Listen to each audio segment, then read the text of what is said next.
नमस्कार, जय श्री राम। बहुत स्वागत है आप सभी मित्रों का। बहुत समय के बाद मित्रों आज एक वीडियो बनाने का मन हुआ जिसमें कुछ सूत्र जो कि जन्म कुंडली अध्ययन से संबंधित होंगे कि किस प्रकार से कुंडली का अध्ययन किया जा सकता है, किस प्रकार से किसी भी पर्टिकुलर क्वेश्चन को यदि आपको देखना हो। पूरी जन्म कुंडली के अध्ययन में कम से कम आपको 45 मिनट से 1 घंटे तक का समय लग सकता है, लेकिन कभी कभार कुछ 1 या 2 प्रश्न आपके सामने यदि कुंडली को लेकर आए तो कैसे उसका एनालिसिस आप कर सकते हैं। ये जन्म कुंडली कल ही हमारे पास एनालिसिस के लिए आई और जिसमें उनका खास जो मुख्य प्रश्न था वो था वैवाहिक जीवन को लेकर। तो कैसे कुंडली में हमने वैवाहिक जीवन को देखना चाहिए, किस प्रकार से कुछ सूत्रों को हम अपनी कुंडली पर भी लगाकर देख सकते हैं कि हमारे जीवन में किस प्रकार के योग हैं, क्या वो सभी हमारे ऊपर घटित हो रहे हैं, किस प्रकार की रेमेडीज या उपाय करके उन चीज़ों को ठीक किया जा सकता है यदि कुछ दुर्योग हो तो। देखना किस प्रकार से है, चलिए इस कुंडली का अध्ययन करते हैं। सबसे पहले जो देखने की बात होगी, लग्न की स्थिति को सबसे पहले देखिए। कर्क लग्न की कुंडली ये बनती है। कर्क लग्न के स्वामी हुए चंद्रदेव, चंद्रमा कहाँ पर बैठे हैं? कुंडली के अष्टम भाव में चंद्रमा की प्लेसमेंट है। सबसे पहला दुर्योग यानी कि कुंडली का एक सबसे पहला नेगेटिव पॉइंट। लग्न की स्थिति को किसी भी प्रश्न से संबंधित सबसे पहले देख लेना चाहिए कि लग्न की स्थिति क्या है, लग्न का अंश क्या है, किस राशि का लग्न है और लग्नेश कहाँ जाकर बैठे हैं, युति किसकी है, दृष्टि किसकी है, अंश बल किसका है, नक्षत्र किसका है। ये सारी बातें बहुत इंपॉर्टेंट होती हैं जब भी आप डीप एनालिसिस करें कुंडली का। अब हमें सप्तम भाव के विषय में बात करनी है कि सप्तम भाव यानी कि वैवाहिक जीवन कैसा रहने वाला है। सप्तमेश कौन हुए यहाँ पर? क्योंकि मकर राशि है तो मकर राशि के स्वामी हुए शनिदेव। कहाँ जाकर बैठे हैं?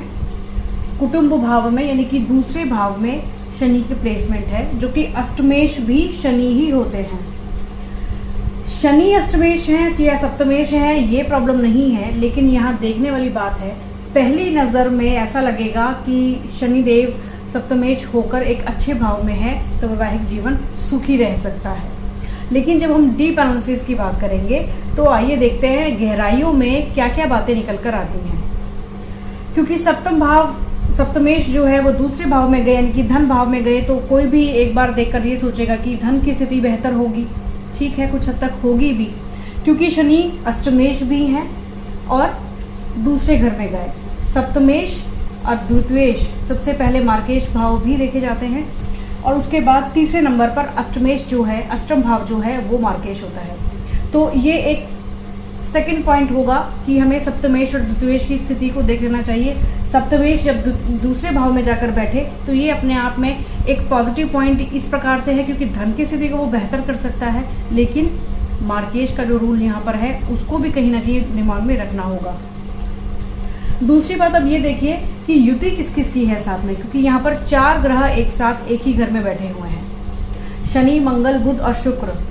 शुक्र दाम्पत्य के कारक हैं, यानी कि दाम्पत्य जीवन, वैवाहिक जीवन, शादी होने के बाद का जो जीवन होता है उसके कारक हुए शुक्रदेव। उनकी स्थिति को कुंडली में बिल्कुल जरूरी है देखना यदि हम वैवाहिक जीवन की बात कर रहे हैं। विवाह होने की बात यदि हम करें तो हमें गुरुदेव बृहस्पति को देखना होगा और उसके बाद की बात करें तो शुक्र को देखना होगा। इसी संदर्भ में आप एक दृष्टि डालिए कि गुरुदेव बृहस्पति कहाँ है। गुरुदेव बृहस्पति यानी कि जुपिटर से जिनको नाम से हम जानते हैं, उनका कुंडली में सही स्थिति में होना, सही भाव में होना बहुत ज़रूरी है। यानी कि उनके पॉजिटिव इफेक्ट यदि आपके ऊपर पड़ते हों तो आपका जीवन सुख में निकल सकता है, लेकिन उनकी स्थिति यदि गड़बड़ हो जाए तो बहुत सारे प्रॉब्लम्स ऑटोमेटिकली सामने आती हैं। यानी कि दुर्योग आपके ऊपर हावी हो जाते हैं, जो पाप ग्रह हैं उनका प्रभाव ज़्यादा जातक के ऊपर हो जाता है। और इस कुंडली में भी कुछ स्थिति ऐसी ही है। गुरुदेव बृहस्पति कहाँ कहाँ के स्वामी हुए, किन घरों के स्वामी हुए?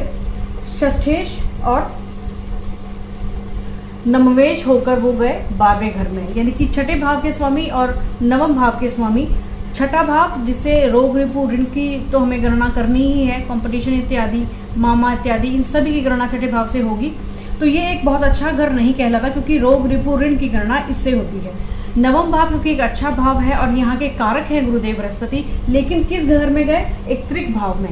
6, 8, 12 जिसको कि हम त्रिक भाव मानते हैं, बहुत अच्छे भाव नहीं माने गए हैं। तो किसी खराब घर के अंदर किसी त्रिक भाव में गुरुदेव बृहस्पति का होना अपने आप में एक ये नेगेटिव पॉइंट हो गया।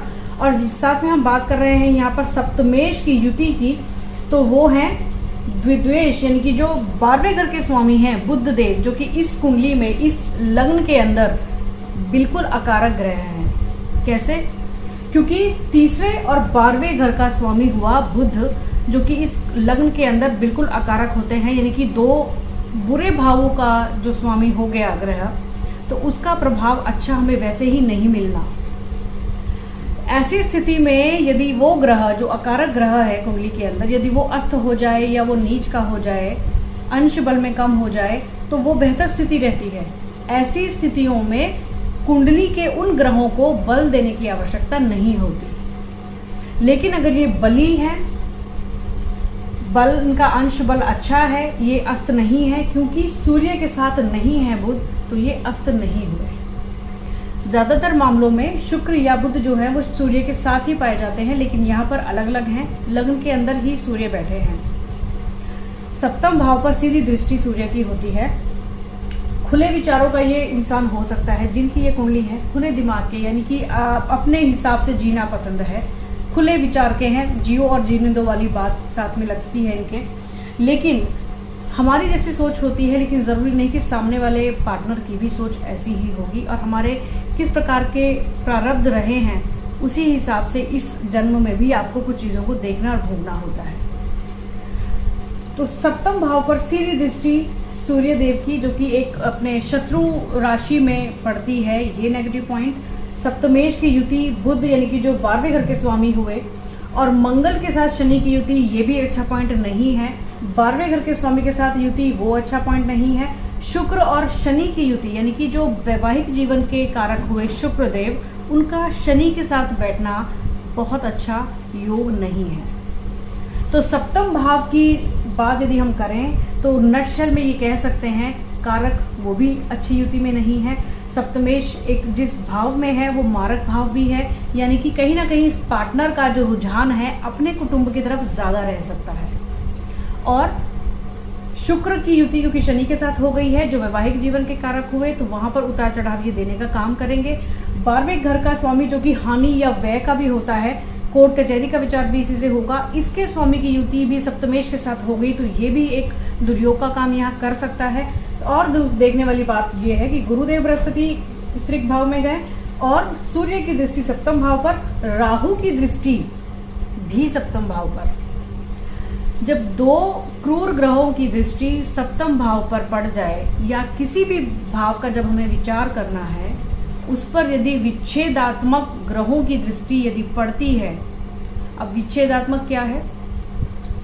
ऐसे ग्रहों की दृष्टि का पड़ना जो कि क्रूर हों या पाप ग्रह कहलाते हों, उनकी दृष्टि जब किसी भाव पर पड़ती है उससे वो विच्छेद करा देते हैं, अलगाव करा देते हैं, दूरियां बना देते हैं। तो यहाँ देखने वाली बात ये होगी, जातक के लिए अपने लिए राहु का तीसरे भाव में बैठना एक अच्छा पॉइंट है। राहु की स्थिति को कई बार हम लोग जब एनालिसिस करते हैं तो ये सोचते हैं कि राहु इस भाव में बैठे हैं, राहु की महादशा चल रही है, कैसा प्रभाव होगा। बहुत बार हम घबराते हैं, डरते हैं इन चीज़ों से। लेकिन कुछ भाव ऐसे हैं जहाँ पर राहु यदि विराजमान हो जाएं, राहु की प्लेसमेंट उन घरों में हो जाए तो वो बहुत अच्छा रिजल्ट भी देते हैं। तीसरा भाव इसी तरह में से है। तीसरे भाव में राहु का बैठना जातक के खुद के लिए अच्छा है, लेकिन सप्तम भाव के लिए अच्छा नहीं है।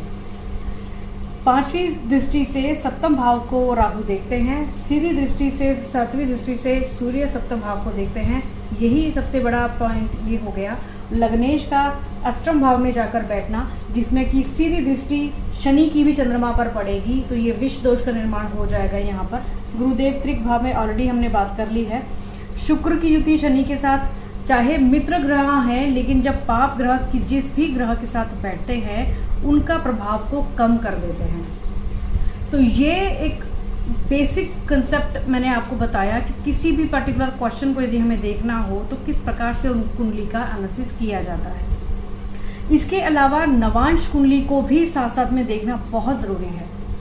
यदि इस प्रकार की स्थितियां आपकी लग्न कुंडली के अंदर बन जाएं, लेकिन नवांश कुंडली में यदि आपका जो सप्तम भाव है वो बिल्कुल शुद्ध है, पवित्र है, किसी पाप ग्रह की दृष्टि या उनकी प्लेसमेंट वहाँ नहीं है, लग्न भी स्ट्रांग है, तो इसका एनालिसिस आप ये कहेंगे कि शुरुआती दौर में बिल्कुल यहाँ पर उतार चढ़ाव आएगा, लेकिन यदि इन स्थितियों को जातक या उसका पार्टनर झेल जाएं, कॉम्प्रोमाइज़ करके, थोड़ा समझौता करके यदि अपने कुछ सालों को निकाल लें, तो आने वाला जीवन उनके लिए बेहतर हो सकता है। और यदि शुरुआती जीवन में ही इस प्रकार की स्थितियों में जातक का मनोबल कम हो जाए, आपस में बहुत ज़्यादा लड़ाई झगड़े हो जाएं, क्योंकि दो ग्रहों की जो पाप दृष्टि है, क्रूर दृष्टि है, वो सप्तम भाव पर पड़ती है। शनि और चंद्रमा का जो दृष्टि संबंध है, ये भी मन को बहुत ज़्यादा परेशान करने वाला हो जाएगा। और लग्नेश होते हुए चंद्रमा जब अष्टम भाव में है तो मन बहुत विचलित रह सकता है। तो ऐसे में हो सकता है कि शुरुआती दौर में ही, कुछ समय के बाद ही, साल 2 साल 3 साल के बाद ही विच्छेद का यानी कि डिवोर्स का मन में विचार करके स्टेप ले लिया जाए। लेकिन अगर इन स्थितियों को जातक झेल जाते हैं तो आने वाला जो आगे का समय होगा वो दाम्पत्य जीवन के लिए अच्छा होगा। लेकिन अगर नवांश कुंडली में भी इसी प्रकार की स्थितियां बन जाएं तो फिर वैवाहिक जीवन जो है आगे तक के लिए थोड़ा परेशानी वाला ही रह सकता है। तो ये कुछ बेसिक कंसेप्ट्स हैं कुंडली को एनालिसिस करने के, कि कुंडली को एक क्वेश्चन को यदि हमें देखना है, एक या दो पर्टिकुलर चीज़ों को हमें देखना है, तो किस प्रकार से कुंडली को एनालिसिस किया जाए। ऐसे ही कुछ और सूत्रों को लेकर आपके साथ जल्द से जल्द मिलेंगे कि आपके लग्न की स्थिति को कैसे देखना है, धन भाव को कैसे देखना है, संतान भाव को कैसे देखना है, पारिवारिक सुख कैसे देखना है, जो कि चतुर्थ भाव का विशेष यहाँ पर ख्याल हमें करना है। इस चतुर्थ भाव का जो विचार करना है वो बहुत सी चीज़ों में यहाँ विचार करने वाला बनेगा, चाहे वो वैवाहिक जीवन की बात करें, लग्न की खुद की स्थिति की बात करें, धन की बात करें, सोर्स ऑफ इनकम की बात करें, संतान की बात करें।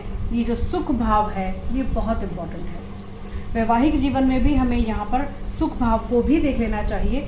इसके स्वामी हुए शुक्र, जिसकी स्थिति का हम वर्णन यहाँ कर चुके हैं ऑलरेडी। तो इसी प्रकार से कुंडलियों को कैसे देखना है, कैसे एनालिसिस करना है, कुछ ऐसे ज्योतिष के सूत्र, कुछ ऐसे रूल्स समय समय पर आपके लिए लेकर उपस्थित होते रहेंगे। ज़्यादा से ज़्यादा शेयर ज़रूर कीजिएगा, क्योंकि ये जानकारी बहुत से ऐसे लोग जो जानना चाहते हैं, ज्योतिष के बारे में समझना चाहते हैं, उन तक भी पहुँचे। आज के लिए आज्ञा दीजिए, मिलेंगे फिर किसी अगली वीडियो में। नमस्कार।